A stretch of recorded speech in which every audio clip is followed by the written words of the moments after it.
그리스도교 역사에서 가장 드라마틱한 사건 중에 하나는 박해를 받던 그리스도교가 로마 제국의 중심 종교로 자리매김한 것이었습니다. 과연 그리스도교회가 어떻게 로마 제국의 국교가 될 수 있었을까요? 교회사 콘서트 네 번째 강의는 로마 제국의 국교가 되어감이라는 제목으로 바로 이 내용을 다뤄보도록 하겠습니다.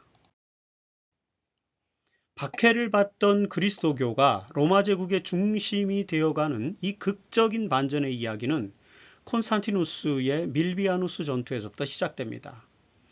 서기 312년에 로마 제국의 패권을 두고 서로마의 정황제였던 막센티우스와 일전을 벌이던 이 부황제 콘스탄티누스는 라바름 문양이 새겨진 깃발을 들고 테베레 강의 북쪽에서 밀비아누스 다리의 봉쇄를 풀고 결국에는 전쟁에서 승리했습니다. 이 역사적 결전에서 사용된 라바름 문양은 사실 메시아를 뜻하는 그리스어인 크리스토스의 첫 두 알파벳, 크리스토스 키와 로라고 하는 첫 두 알파벳으로 만들어진 것이었습니다. 그리스도의 도움으로 서로마를 제패하게 되었다는 것을 우리는 이 상징에서 알게 됩니다.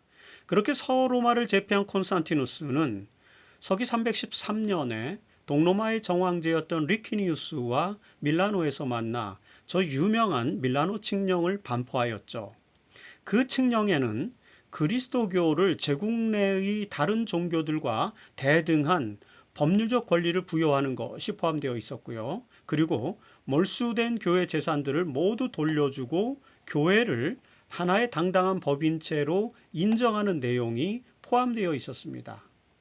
이로써 그리스도인들에 대한 박해는 종식되었고 그리스도교가 로마 제국의 종교로 인정받는 법적인 근거가 마련되었던 것입니다. 이런 역사적인 배경과 더불어서 서기 314년에 가이사랴의 감독이 된 에우세비우스는 콘스탄티누스 황제를 찬양하는 일에 앞장섰습니다. 그는 331년에 콘스탄티누스의 생애라고 하는 책을 썼는데 그 책에서 이 황제를 모세로 축혀 세웠고요. 나아가 그를 그리스도의 표상으로 제시하였습니다. 아울러 로마 제국을 하나님 나라의 표상으로 설명하였죠. 이 교회사의 아버지로 칭송되는 에우세비우스가 했던 콘스탄티누스의 찬양, 이 내용은 사실 지나친 요소가 많죠. 그럼에도 불구하고 당시 박해를 받던 교회를 제국의 정식 종교로 인정해준 황제에 대한 그의 찬가는 사실상 당시 그리스도인들이 느꼈던 감정의 일부를 전해주는 것이라고 볼 수 있습니다. 어쨌든 콘스탄티누스는 박해를 받았던 그리스도교를 인정했을 뿐만 아니라 자신 스스로를 교회의 수석 대사제라고 또 이렇게 여기기까지 했죠. 서기 324년에 리퀴니우스를 물리치고 이제 명실상부하게 로마 제국을 통일한 이 콘스탄티누스 황제는 그 이후에 로마 전역에 흩어진 교회의 감독들에게 재산권과 정치적 권한을 나눠주게 됩니다. 사실상 이런 행위는 그가 이제 단독 황제가 되었기 때문에 이 단독 황제로서 로마 제국 전체를 가장 효율적으로 다스릴 수 있는 방편으로 이 교회의 감독들을 활용하기 위함이었다라고 이렇게 해석할 수 있습니다. 자, 이처럼 교회의 힘을 빌어서 로마 제국을 통치하고자 했던 콘스탄티누스는요, 서기 321년에 저 유명한 일요일 휴업법을 제정하게 됩니다. 사실 이 시기에 동방교회들과는 달리 이 로마교회, 서방교회에서는 주일 예배가, 일요일 예배가 확립되어서 더 이상 안식일을 준수하는 그리스도인들을 볼 수가 없었죠. 콘스탄티누스 황제는 모든 로마의 시민들이 일요일에 교회에 가는 그런 그리스도인이 되게 함으로써 자신의 지배력을 장악하고자 했던 것이었습니다. 특별히 콘스탄티누스 황제가 교회를 향한 지도력을 가장 확실하게 발휘한 사건은 알렉산드리아에서 발생한 아리우스 논쟁이었죠. 당시 알렉산드리아 교회의 감독의 지위를 두고 발생한 이 아리우스 논쟁, 이 신학 논쟁, 그 논쟁을 해결하기 위해서 콘스탄티누스는 325년 5월에 자신의 별장이 있던 니케아에서 종교회의를 소집했습니다. 이 니케아 종교회의에는 로마 제국 전역에서 약 250여 명의 감독들이 황제의 초청과 특별한 호의에 감사하며 참석을 하게 되었습니다. 황제는 바로 이 그리스도교 종교회의의 수장 역할을 자처했고요. 그리고 가장 신임하던 코르도바의 감독이었던 호시우스, 그리고 황실 신학의 이발사로 이렇게 별명이 붙은 가이사랴 감독 에우세비우스, 이런 사람들을 앞세워서 결과적으로 니케아 신조를 작성하게 되었습니다. 그 신조는 아타나시우스의 신학적 그 쟁점으로부터 나왔죠.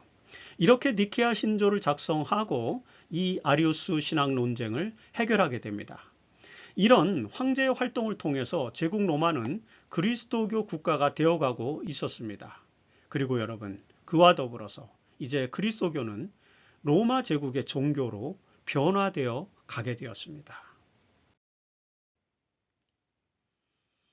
그리스도교 신앙의 수호자를 자처했던 콘스탄티누스 황제는 337년 5월 22일에 지병으로 사망하게 되었죠. 그는 임종 직전에 에우세비우스 감독으로부터 침례를 받게 됩니다. 사실 그는 요단강에서 침례를 받기를 원했지만 그런 황제의 소원은 이루어지지 않았습니다. 그러나 이 콘스탄티누스 황제는 죽음을 앞두고 하나님 품으로 돌아가고자 했던 자기 스스로의 의지로 침례를 받고 그리고 콘스탄티노플의 사도 성당에 안치되게 되죠. 이 위대한 황제의 도움으로 그리스도교는 로마 제국에서 주류 종교가 되었습니다. 이제 로마 시민들은 태양신을 숭배하는 날인 일요일에 하나님을 찬양하기 위해서 주일 예배에 참여하였습니다. 그리고 농신축일에는 예수의 탄생을 기념하는 미사를 드렸죠. 이게 크리스마스죠. 또한 이스터 축일에는 예수 그리스도의 부활을 기념하는 부활절 축제를 즐기게 되었습니다. 그리고 법을 집행하던 재판소 또는 상거래를 주관하던 상업회의소로 사용되었던 바실리카는 이제 그리스도교 예배의 공간인 교회당으로 변모되었습니다. 사실 이 바실리카 양식의 교회당에서는 말씀 연구나 코이노니아와 같은 전통 교회의 기능은 축소되었고요. 그 대신에 성찬, 즉 미사를 중심으로 하는 기능이 강화되게 되었습니다. 그리고 교회의 감독들은요, 목회적 직분을 넘어서서 성례를 집전하고 하나님의 은총을 대행하는 성직 제도로 고도화되었으며 그런 기능에 따라서 감독과 사제와 부제의 직제가 국가의 제도처럼 계급화되기 시작했습니다. 이처럼 콘스탄티누스의 영향으로 인해서 그리스도교는 이제 보편교회에서 제국교회로 변모되었고요. 그런 변화에 따라서 기독교의 전통 예식과 관습과 교리들이 바뀌게 되었던 것입니다. 콘스탄티누스 황제에 의해서 공적인 종교로 거듭난 그리스도교는 이제 그의 후계자들에 의해서 제국 내에서 가장 수익권을 가진 종교가 되어갑니다. 서기 341년에 콘스탄티누스의 아들이었던 콘스탄티우스 2세는 로마 제국 내에서 이방 종교 의식을 완전히 금지시켰고요. 그리고 346년에 가서는 아예 이방 종교의 신전들을 전부 폐쇄해 버렸습니다. 사실 그의 사후 이 콘스탄티우스 2세가 죽거난 이후에 황제가 되었던 율리아누스는 사실 361년에 가서 로마의 전통 종교를 다시 부활시키고 그리스도교를 위협하기도 했습니다. 그러나 이미 로마 제국 전역에서 막강한 지위를 누리고 있던 위대한 감독들의 지도 아래서 이 율리아누스 황제의 의도는 무산되게 됩니다. 결국 그 이후에 등장하는 이제 발렌티아누스 1세 그리고 그라티아누스 황제 같은 인물들은 그리스도교 신앙을 확고하게 유지했을 뿐만 아니라 그리스도교의 진흥에 또 앞장서게 됩니다. 그리고 그의 뒤를 이어서 데오도시우스 황제가 등장하지 않습니까? 데오도시우스 1세가 379년에 황제의 지위에 오르게 됩니다. 그리스도교 진흥에 앞장섰던 그라티아누스 황제의 후원으로 황제가 되었던 이 데오도시우스 대제는 380년에 세례를 받고 그리고 그리스도교를 국교로 삼게 됩니다. 특별히 데오도시우스는 침례를 받고 기독교를 국교로 삼았는데요. 그 배경은 여러 가지가 있습니다. 우선 그가 침례를 받을 당시에 이 데오도시우스는 심한 질병을 앓고 있었는데 그 병에서 극적으로 회복되자 곧바로 침례를 받고 모든 국민들이 니케아 신조를 신봉해야 한다는 칙령을 반포하였던 것입니다. 이 문서에서 데오도시우스 황제는 니케아 신조에 명시된 삼위일체를 믿는 사람들만 보편적 그리스도인, 즉 캐톨릭으로 인정을 받을 수 있다고 또 천명하였습니다. 이 문서는요, 그리스도교가 캐톨릭으로 기록된 첫 번째 문서가 되었습니다. 그리고 그 이듬해인 381년에는 콘스탄티노플에서 종교회의를 개최하였는데 그 콘스탄티노플 종교회의에서 삼위일체 정식이 완전히 확립되었습니다. 콘스탄티노플 신조가 확립되었죠. 그리고 아리우스주의자들에게 카톨릭으로 개종해야 된다는 명령을 내리게 됩니다. 이렇게 해서 그리스도교는 드디어 로마 제국의 국교가 되게 되었던 것입니다. 콘스탄티노스로부터 데오도시우스에 이르기까지 약 50년의 기간 동안에 그리스도교는 제국의 국교가 되는 과정으로 이제 나아갔던 것을 우리가 잠깐 살펴본 것입니다. 당연히 이 기간 동안에 율리아누스 황제와 같은 사람들이 이교 신앙을 부활하고자 했던 그런 내용들이 있었음에도 불구하고 그리스도교가 확고하게 제국의 종교로 발전해 갔던 주요 요인이 있습니다. 그것은 바로 이 시기에 그리스도교 내에서 위대한 스승들이 등장하여 황제들에게까지 영적 영향력을 행사하였기 때문이었습니다. 바로 그 중심에 있던 인물이 암브로시우스와 같은 그런 인물이었죠. 암브로시우스는 370년에 밀라노의 총독이 되었던 법률가였습니다. 그는 373년에 밀라노의 감독 아욱센티우스가 사망하게 되자 밀라노의 총독으로서 밀라노 감독이 누가 될 것인지에 대한 문제를 그가 이렇게 중재하였습니다. 당시에 그곳에는 아리우스를 지지하는 분파와 그 다음에 니케아 신조를 지지하는 분파 사이에서 감독 쟁탈전이 밀라노에서 벌어지게 된 것입니다.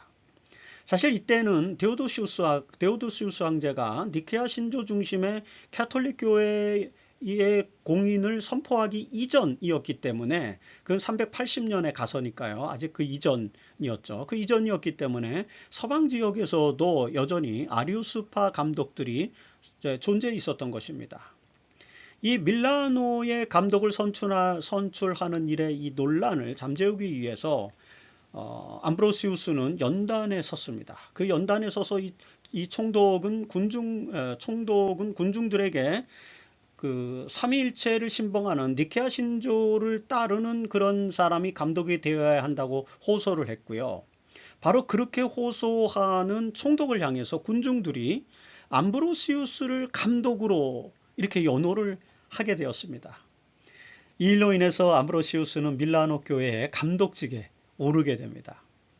탁월한 행정자였던 총독이었으니까요. 총독으로서 탁월한 행정자였던 암브로시우스는 교회의 감독이 되자 우선 자기 재산을 다 팔아서 가난한 자들에게 나눠주었고요. 그리고 감독으로서 신학 공부에 전념을 하게 됩니다. 그 결과 가장 위대한 니케아주의자 중에 한 사람으로서 서방교회를 수호한 위대한 감독으로 암브로시우스가 우뚝 서게 된 것입니다. 이 암브로시우스는 당시 그라티우스 황제를 설득해서 그리스도교 신앙을 굳건하게 했을 뿐만 아니라 데오도시우스 황제로부터 공개적인 회개를 이끌어내는 등 영적인 영향력을 행사하였죠. 특별히 암브로시우스는 데오도시우스 황제의 장례식을 직접 집례할 만큼 영향력을 가진 인물이었습니다.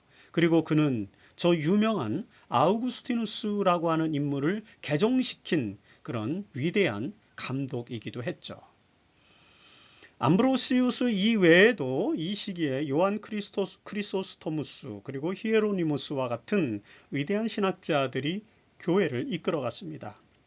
크리소스토무스는 콘스탄티노플의 감독으로 있으면서 성직자들과 관리들의 부패에 대한 회개와 개혁을 설교해서 군중들로부터 많은 존경을 받았습니다.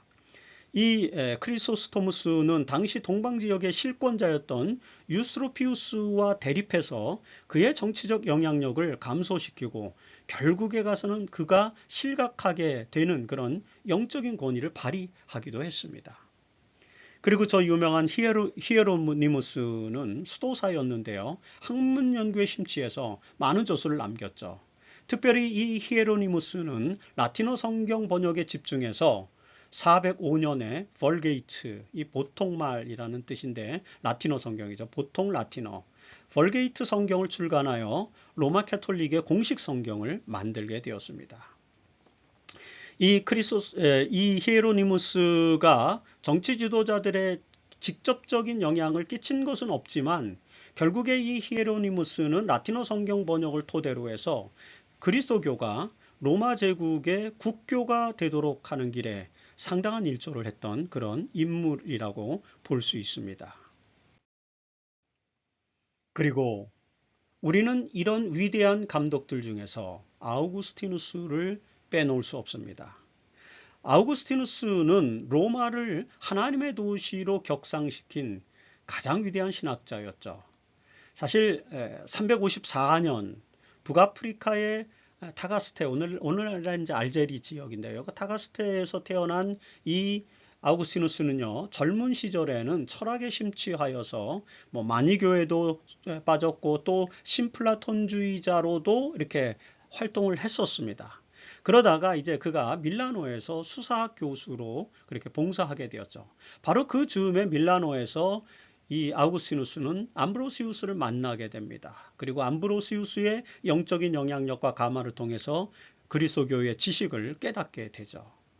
그렇게 해서 기독교인으로 거듭난 아우구스티누스는 이제 북아프리카의 카시키아쿰이라고 하는 곳에서 수도원을 차려서 그곳에서 수도사로 명성을 얻게 됩니다.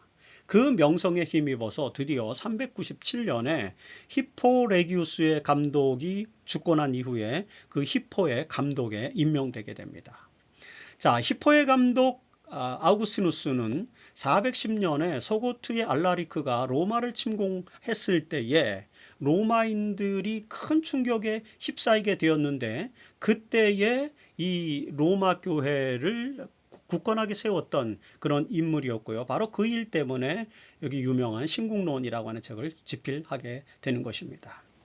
사실 이교 신앙에 머물러 있던 로마인들은 이 서고트의 알라리크가 로마를 침공하게 되자 이것이 그리스도인들 때문에 로마가 야만인들에게 약탈당한 것이다 라고 이렇게 비난하기 시작했습니다. 하지만 이런 비난에 대해서 아우구스티누스는 그리스도교를 받아들인 로마가 이방인에게 약탈당한 것이 아니라 여기가 하나님의 도시가 되어야 되고 이 도시는 영원할 것이라는 것을 이제 역설하기 시작했습니다. 그것을 위해서 신국론을 쓰는 거죠. 그래서 그는 412년부터 그의 역작인 신국론을 집필하기 시작했습니다. 이 책은 15년이 지난 427년에 가서 완성되었죠. 자, 이 신국론에서 아우구스티누스는 하나님의 도시는 야만인들의 침공으로 세워지거나 무너지는 것이 아니다라고 선언합니다. 하나님의 도시는 하나님에 대한 사랑인 카리타스의 기반 위에 세워지는 것이며 반면에 지상의 도시는 자기 자신을 사랑하는 큐피디타스의 기반 위에 세워진다고 보았습니다. 그리스도교를 통해서 로마 제국에 카리타스를 통한 하나님의 도시를 세운다면 절대로 그 하나님의 도시는 야만인에 의해 무너지지 않을 것이라고 강조를 했죠. 바로 이 로마는 그런 도시가 되어야 된다라는 것을 강조한 것입니다. 이런 아우구스티누스의 신학은 중세교회에서 실현되는 것처럼 보였습니다. 사실 중세교회는 이 아우구스티누스가 제시한 신국, 즉 하나님의 도시를 세우고자 했던 것이죠. 교회가 하나님의 도시, 즉 치비타테 데이를 실현하였는지 우리는 이제 중세교회의 역사를 통해서 살펴보게 될 것입니다. 이처럼 로마 제국 말기에 그리스도교는 로마 제국의 국교가 되었고요. 이제 그 국교가 되는 데 있어서 암브로시우스라든지 그 다음에 아우구스티누스와 같은 그런 위대한 교부들이, 위대한 감독들이 등장하게 되었고요. 그들에 의해서 기독교는 이 로마 제국 내에서 치비타테 데이를 꿈꾸게 되었던 것입니다. 이 내용이 오늘 우리가 4장에서 공부하는 그리스도교가 로마 제국교회가 되어감이라고 하는 내용의 핵심입니다. 이제 이 내용을 전제로 해서 다음 강의에서는 5강에서는 중세교회가 어떻게 형성되는지에 대한 그런 역사를 계속해서 강의하도록 하겠습니다. 5강도 집중해서 또 경청해 주시면 감사하겠습니다.